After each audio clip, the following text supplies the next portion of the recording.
Sou recém-formada aqui na UFBA, gosto sempre de dizer isso, que eu ainda estou me acostumando com o processo. Também sou do DCE, da pasta de esportes, e também compondo o Comitê UFBA, em conjunto com Ellen, com o pessoal que está aqui construindo, o pessoal do Levante, do Estopim, da Quilombo, enfim, as organizações que estão dentro, a PUB, a Associação de Pós-Graduandos, e que, na minha avaliação, é um passo importante que a gente toma na universidade, e aí, pegando muito do que a professora falou, da importância que é construir um plebiscito como esse, pelo próprio quadro político que foi colocado e pela discussão que a gente faz em cima do sistema, né, político que está apresentado para nós. E também sou da Juventude Revolução, uma organização de jovens que também tem colocado no centro essa questão da construção da Constituinte, do plebiscito. Tá, eu começo falando, minha fala não vai ser muito longa, porque até a professora já me contemplou em algumas coisas, mas eu começo lembrando, né, o que foi o junho de 2013. E aí sempre começo por lá, porque mesmo que a gente saiba que tem a discussão sobre a reforma política antes disso, mas foi junho de 2013 que marcou, né, no quadro político o próprio questionamento às instituições que hoje a gente tem. E isso inclui Senado, Câmara, enfim, todas as instituições políticas que, querendo ou não, comandam o nosso sistema político. Então, os jovens foram às ruas, a maioria, provavelmente, dos que estão aqui estavam lá, e continuam se movimentando a partir daquele momento histórico pelas suas pautas. E muitos deles diziam, oh, esse Congresso não nos representa, esse sistema político não nos representa. E hoje a gente tem a possibilidade de fazer essa discussão em cima justamente dessa fala que lá se apresentou e hoje se consolida em torno de uma campanha. E isso tudo representa o próprio questionamento a essas instituições, né? O que é que elas de fato tocam para a juventude, por exemplo, já que o nosso público é a juventude. O que é que eles fazem, de fato, para a juventude? Eles aprovam as nossas pautas, eles fazem a discussão política sobre o que é que a gente coloca na mão para fazer discussão, passe livre, assistência estudantil, o debate da educação e do financiamento, enfim. Como é que isso funciona por dentro desse sistema político, né? E aí eu falo isso porque, no mesmo processo, Dilma, que é a nossa presidenta, anunciou em rede nacional, dentro daqueles 5 pactos, que faria o plebiscito pela Constituinte. E aí, para a gente ver como é que o sistema político funciona, né? Em menos de 24 horas, ela recuou por pressão do próprio PMDB, que também compõe o governo. Então, a gente vê como é que o sistema político funciona a partir dos seus interesses, e não do interesse que a população está colocando. E aí, sobretudo, a mobilização que aconteceu em junho de 2013. Que, obviamente, foram jovens, mas também as organizações dos trabalhadores estavam lá pautando as suas questões. E aí, nesse sentido, eu falo isso porque é dessa forma que o nosso sistema funciona. E é esse modelo de sistema político que a gente questiona, né? Por quê? Que quando a gente coloca uma pauta no Congresso, ou ela demora muito para tramitar, ou ela não passa. Por que quando os trabalhadores fazem pressão, fazendo as mobilizações de massa, indo lá para a frente do Congresso, aqui na UFBA, indo para a reitoria, por que as coisas não andam? Às vezes parece um pouco distante, mas se a gente for fazer e estabelecer a relação, a gente consegue perceber que não está longe. A gente, por exemplo, quando faz a discussão da necessidade de ampliar o financiamento da assistência estudantil, como é que a gente rebate isso no sistema político? Como é que isso pega lá em cima? Porque não basta só a gente querer, alguém tem que aprovar e liberar a grana, né, no final das contas. E aí termina caindo nessas instituições que tanto a gente questiona. E a gente pode ver no sistema político como é que está colocado isso, né? É um sistema político que funciona assim com financiamento privado. Se a gente for pegar o mapa, são empresas que financiam, né? Boa parte das empresas hoje que comandam a mídia, comandam a própria lógica que a gente tem de mercado, são elas que financiam os maiores candidatos. E aí tem um dado que é importante de dizer, que muitos dos candidatos em São Paulo só conseguem se manter uma candidatura, né, e pegando o próprio momento que a gente está hoje, mantém uma candidatura com 2, 3 milhões para cima. Ou seja, é o setor privado que manipula isso, faz com que, por exemplo, pautas como a nossa não entrem, porque não são pautas que comungam com o setor privado. Ou o setor privado vai defender, por exemplo, o passe livre. Ou o setor privado vai, por exemplo, oferecer financiamento ou concordar com financiamento público para a educação pública, ou mais verba para assistência estudantil. Então, é dessa forma que o nosso sistema funciona. E isso pega no debate do financiamento, isso pega no debate sobre o voto em pessoas, né? Ou seja, a gente não vota mais nas pautas, a gente vota nas pessoas. Olha, eu gosto da professora e por isso eu vou votar nela. E não pelo que ela defende, ela está colocando a pauta da Constituinte, ela está falando sobre mais verba para a educação, ela está falando sobre a necessidade de organização. Não, eu voto porque ela tem um óculos vermelho e eu gosto muito desse óculos e eu vou votar nela. Né? Então, esse é mais um problema que está colocado no nosso sistema político. A própria estrutura da instituição do Senado, que é a herança do processo da ditadura militar, também é um problema. A forma com que ele se organiza, né? Ele coloca para nós o próprio entrave para que as coisas sejam encaminhadas.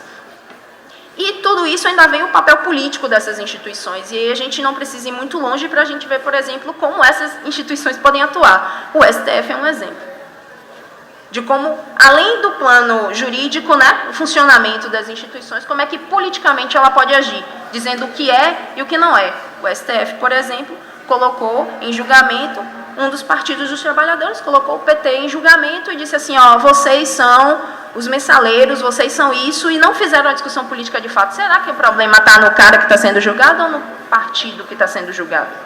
Então, é um debate que coloca o problema político também dessas instituições. E nessa lógica, com esses problemas, é que a gente se bate no entrave de dizer como é que agora a gente faz para que as nossas pautas cheguem de fato a serem atendidas. E a iniciativa do comitê na UFBA, a iniciativa dos vários comitês que estão sendo construídos nacionalmente com essa campanha, mostra para nós que a gente pode fazer um movimento inverso. E pode sim questionar esse modelo que está colocado. Né? Isso aconteceu em junho e se mantém até agora e a gente espera que se mantenha após plebiscito. Plebiscito, na verdade, é como se fosse o início. Né? Tem todo um processo pela frente que é defender. E aí? Depois das pessoas dizerem se elas são a favor ou contra um plebiscito pela Constituinte exclusiva do sistema político. Depois de elas dizerem isso, o que é que a gente faz? Como é que a gente faz essa discussão? E aí a necessidade da gente construir esses comitês de base é, sobretudo, fazer essa mobilização que há tanto se almeja, né, de fazer com que os jovens, com que os militantes estejam ali no dia a dia mesmo, agindo e militando e pautando as suas questões junto com os demais, levando a política de cabo a rabo, e faz com que a gente, de uma forma ou de outra, tenha uma organização coesa que permita a gente enfrentar o que é maior, que é a lógica que está organizada do nosso sistema. Ou a gente vai entender a necessidade de unificar as lutas num campo, em algo que nos congrega, por exemplo, a Constituinte, ou a gente não anda. Porque senão a gente entra naquela luta fragmentária. A minha organização é boa, dela é ruim, não presta não. Então vamos se organizar na minha e não vamos unir para tocar uma pauta política conjunta. E aí, nesse quadro, para que a gente consiga articular isso, a gente tem que reverberar também dentro da universidade. Não somente falar como um canto da sereia, é importante se organizar, mas politicamente e concretamente, como é que a gente faz isso dentro da universidade? Como é que a gente aglutina os estudantes que estão aqui, mas que estão passando também do lado de fora e vendo essa discussão, minimamente, mas estão vendo? Como é que a gente faz para unificar as nossas ações, para reivindicar questões, né, dentro de uma universidade que tem uma série de problemas, sabe? E fazer com que isso seja atendido, não só na universidade, mas que isso paute o problema da universidade pública, né, que entre o problema do financiamento, da permanência dos estudantes, que faz com que a gente faça o debate sobre, de fato, o financiamento que chega na universidade, ele vai para o ensino, para a pesquisa, para a extensão, ou ele não vai? Então, fazer esse debate e conseguir construir. E, obviamente, num quadro mais geral, a gente não pode esquecer, alguém precisa fazer isso.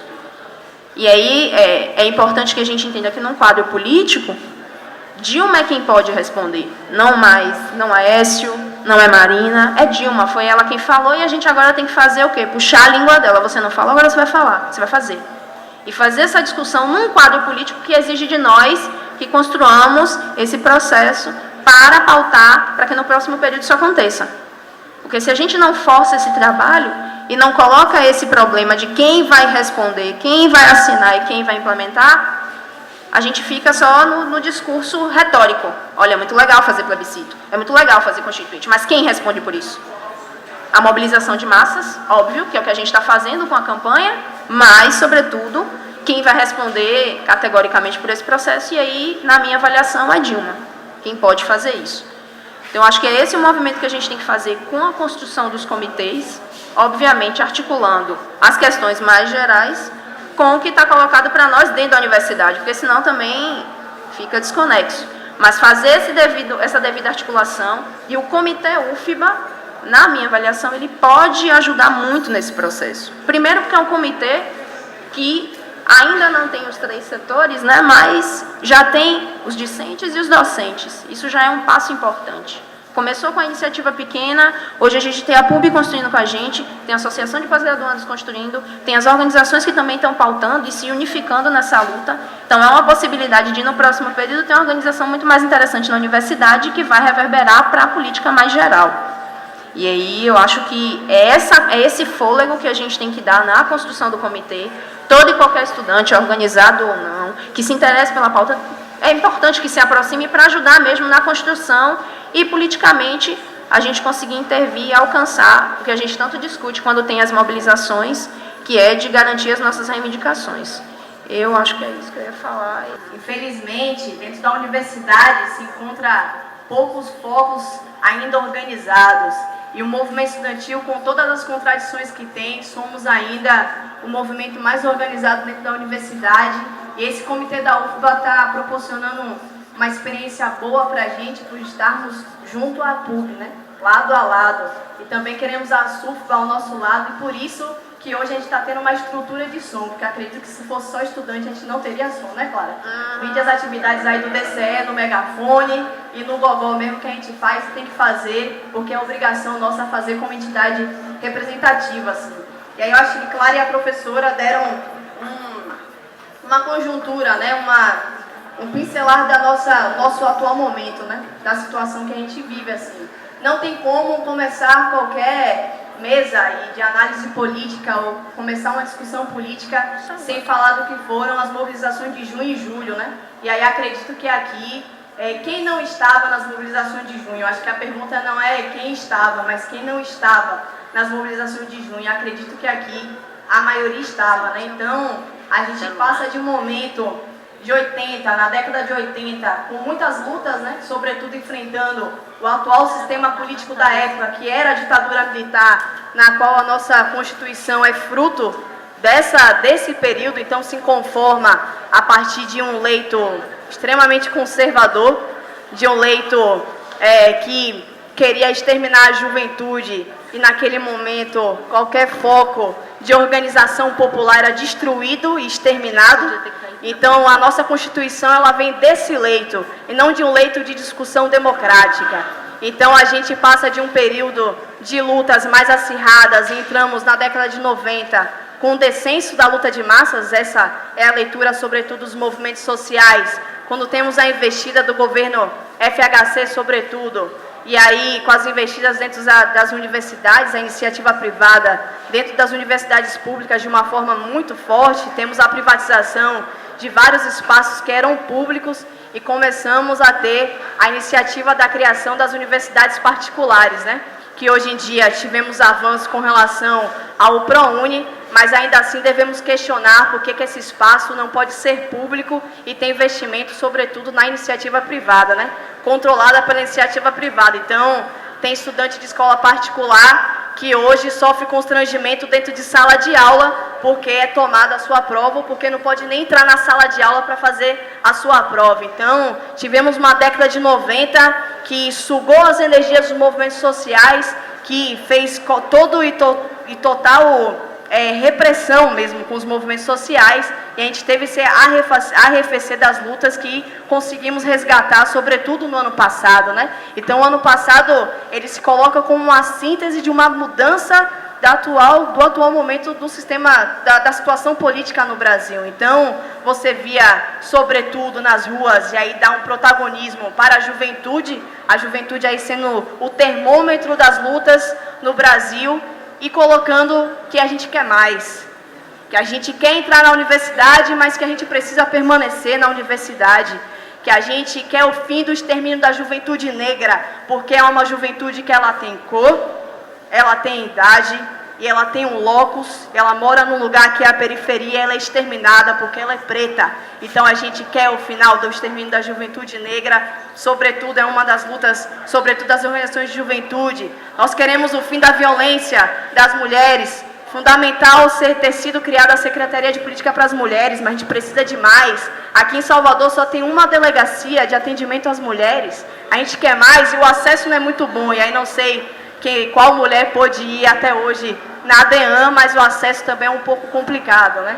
e tal. Então, a gente sai às ruas querendo mais, porque para nós não estamos satisfeitos com o que a gente está agora e precisamos fazer muitas lutas para isso. Mas, infelizmente, também é preciso reconhecer que nas mobilizações de junho e julho tinham setores conservadores, né, lutando, por exemplo, a favor da redução da maioridade penal. E a nós isso não é interessante, porque a mesma juventude que é exterminada é a juventude que eles querem também dentro das prisões, né? E aí, colocando essa mudança de conjuntura, a gente coloca que, sobretudo, saímos às ruas em busca do direito à cidade. E aí, eu acho que a gente não fica na UFBA, porque a UFBA às vezes não permite fazer as festas, né? Também, porque chega às 10 horas da noite, a gente não pode mais fazer festa aqui. Temos que reivindicar isso para a nossa reitoria próxima, como estávamos reivindicando para a passada. Mas a gente sai mais cedo da UFBA, porque se sair no ponto de ônibus, nós não temos mais buzu. Da 10h30 aqui, não tem mais ônibus lá fora. Então, a gente saiu às ruas não só para pegar ônibus depois que sai da UFBA, mas para pegar o nosso ônibus depois que a gente sai do nosso trabalho, porque a juventude hoje ela trabalha para além de estar na universidade. Então, a gente sai às ruas também querendo um pouco mais de cultura, né, para além do transporte e a moradia, sobretudo, tendo muitas pessoas morando na rua, e Salvador aí com uma disparidade no que diz respeito se eu não me engano, eu acho que é a Suíça e Serra Leoa. A diferença, a desigualdade social ali, se você pegar o Itaigara e o Nordeste de Amaralina, essa é a desigualdade de Salvador, né? Então, essa é a situação que a gente está, assim. E aí, linkando um pouco mais com a universidade. A gente aqui na UFBA tivemos o primeiro processo do SISU e tivemos 161 mil inscritos do Brasil todo para tentar entrar dentro da nossa universidade. Eu acho que a gente vai sentir isso um pouco agora, nesses períodos, e por isso que devemos continuar querendo mais, querendo que mais pessoas entrem, mas que tenha condições de continuar. Fomos às ruas também pedir por reforma agrária, que durante e aí fazer uma crítica ao governo que temos agora, e é uma crítica pertinente, da reforma agrária. Tivemos 12 anos de negligência dessa pauta, e o MST está aí resistente para também dizer isso, né? Precisamos avançar na reforma agrária. Então, sobretudo, saímos às ruas para exigir reformas estruturais, reforma tributária, a reforma política, então, surge como uma síntese disso, assim. E aí, colocando que o nosso Congresso, a nós, não nos representa, não representa mulheres, quando mais da metade da população são mulheres e 8% apenas estão na Câmara. Quando 2% só está no Senado. Aqui na Bahia, nós temos Alice Portugal, se eu não me engano, e só, né? Não temos mais ninguém, por sinal, que é a companheira do PCdoB. Da população negra, nós temos 51% do Brasil que se declaram negros no Brasil, apenas 8% parlamentares se denominam negros, né? E de jovens, nós somos 80 milhões de jovens no Brasil. Nós somos 42% do eleitorado do Brasil e apenas 3% estão no Congresso Nacional. Então, que merda de Congresso é esse que está colocado e não representa a juventude? E, por enquanto, se não tivermos esse tipo de reforma, essa constituinte convocada, ele vai continuar não nos representando, né? E aí colocar, para além dos jovens, colocar um setor totalmente esquecido, infelizmente, pelos nossos representantes, que é o público da diversidade sexual, né? Nós não temos voz e não estamos tendo, e aí as organizações populares sendo colocadas, sobretudo, para poder exigir um pouco mais para o público da diversidade sexual, que atualmente é 10% da população do Brasil, né? E aí, eu acho importante colocar o que é essa constituinte exclusiva e soberana do sistema político, né? Então, a constituinte seria uma assembleia do povo, uma assembleia popular. Então, a gente organizaria um plebiscito popular como método de democracia mais direta, porque a correlação de forças, a composição que atualmente está no Congresso, não permite que, por exemplo, Dilma chegue na TV, convoque o plebiscito e em menos de 24 horas seja barrada e derrubada a sua proposta. E a nossa presidente, né? A nossa presidenta, logo se coloca que estar no governo, no poder executivo no Brasil, é grande coisa, mas não é totalmente estar dentro das estruturas do poder. Ela não tem um Estado, né? Por exemplo. Então, essa proposta ela foi derrubada totalmente em menos de 24 horas por todos os setores conservadores que há no Congresso Nacional. Então, uma Assembleia Popular convocada pelos movimentos sociais, organizações, associação de bairros, famílias e quem mais quiser se aglutinar em volta disso. Ela sendo exclusiva porque ela é direcionada ao sistema político. Nós queremos mudar a estrutura do sistema político e soberana, já que todo o poder emana do povo, precisamos que ela seja soberana acima de todos os poderes, né? E aí, eu queria também poder minimamente explicar como é que a gente pode organizar, né, os comitês. E aqui na UFBA a gente não é todo cheio de dedo, e aí, como é que vamos fazer? A gente no DCE pensando, rapaz, será que sozinho a gente consegue? A gente vai, vamos, né? E aí fomos conversando com a PUB, estamos conversando com a SUFBA também, e o comitê saiu.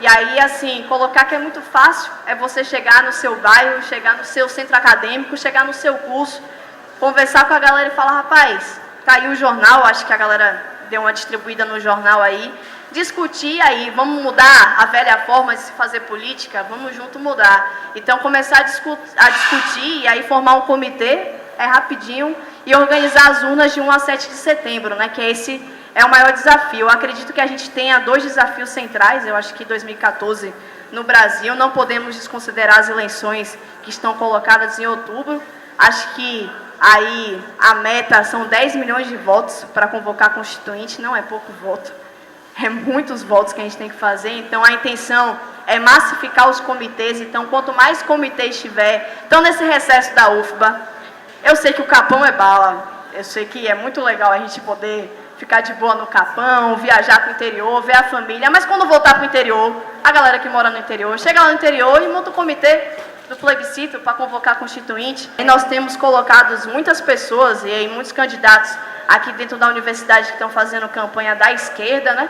E acho que a gente precisa analisar com muito cuidado e reconhecer toda e qualquer contradição que esse próprio processo de lógica eleitoral tem. Então, uma crítica às organizações de esquerda a fazer, que as pessoas foram nas ruas insatisfeitas. Ainda hoje eu estava trocando ideia com o Silas, e ele falou, Ellen, por que você acha que o povo foi às ruas e teve tanta aversão às organizações e às entidades? E aí eu peguei e falei, ó, a nossa análise é que, infelizmente, as organizações de esquerda, movimentos sociais, sobretudo os partidos de esquerda, elegeram como sua tática central a lógica eleitoral, apenas as eleições.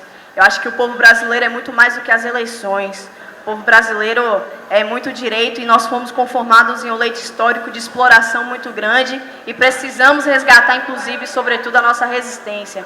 Então, devemos nunca negligenciar. Não concordo com o voto nulo e acho no voto nulo confortável para muitos e muitas. Votar nulo me parece confortável para muitos. A gente precisa incidir minimamente no nosso sistema político e ser assim ainda o que está colocado. Vamos votar nessas candidaturas progressistas. Então, 10 milhões de votos, eleger muita mulher, muito homem de esquerda aí, sobretudo mais mulher, por favor, dentro aí desses parlamentos e aí nas câmaras, enfim, nos senados. É isso, gente. Obrigado. Mas a gente se pergunta, quem a gente vai cobrar tudo isso?